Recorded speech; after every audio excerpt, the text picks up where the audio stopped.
Africa में हाफिज नाम का एक किसान रहता था। वह खुश था क्योंकि वह संतुष्ट था। उसके पास खाने के लिए भोजन था, खेती करने के लिए जमीन थी और प्यार करने के लिए परिवार था। क्योंकि वह संतुष्ट था, वह खुश था, और क्योंकि वह खुश था, वह हमेशा संतुष्ट रहा। एक दिन एक ज्ञानी व्यक्ति हाफिज से मिलने आया और हीरों के बारे में बताया। उसने उसे हीरों की महिमा और उनके साथ आने वाली शक्ति के बारे में बताया।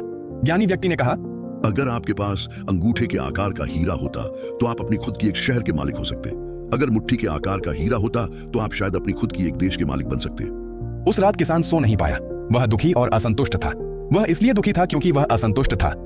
अगले दिन उसने अपने खेत को बेचने की व्यवस्था की, अपने परिवार की देखभाल की और हीरों की खोज में निकल पड़ा। हाफिज ने पूरे अफ्रीका में खोज की, नदियों, रेगिस्तानों और गांवों में। दिन महीने में और महीने सालों में बदल गए, लेकिन उसे कुछ नहीं मिला। उसने पूरे यूरोप में भी खोज की, लेकिन कोई सफलता नहीं मिली। जब वह स्पेन पहुंचा तो वह भावनात्मक, शारीरिक और आर्थिक रूप से टूट चुका था। वह इतने निराश हो गया कि बार्सिलोना नदी के किनारे उसने हीरों की खोज छोड़ दी और कभी वापस नहीं गया। घर लौटने पर जिसने उसका खेत खरीदा था, वह खेत में बह रही नदी में ऊंटों को पानी पिला रहा था।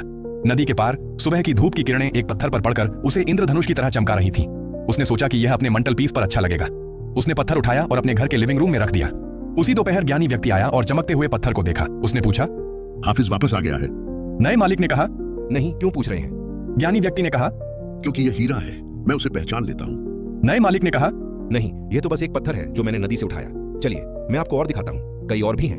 वे कुछ नमूने लेकर गए और जांच के लिए भेजे। जांच में सच सामने आया, ये पत्थर हीरे थे। पूरे खेत में हीरों के 1 एकड़ों का विशाल क्षेत्र फैला हुआ था। हाफिज ने दुनिया भर में खजाना खोजा। यह कभी नहीं समझ पाया कि वह सारी खोज उसी जगह कर रहा था जहां वह हमेशा खड़ा था। अब बताइए, अगर इस कहानी ने आपको कुछ सिखाया तो आपकी सबसे बड़ी सीख क्या रही? और अभी आप अपने जीवन में किस चीज के लिए आभारी हैं?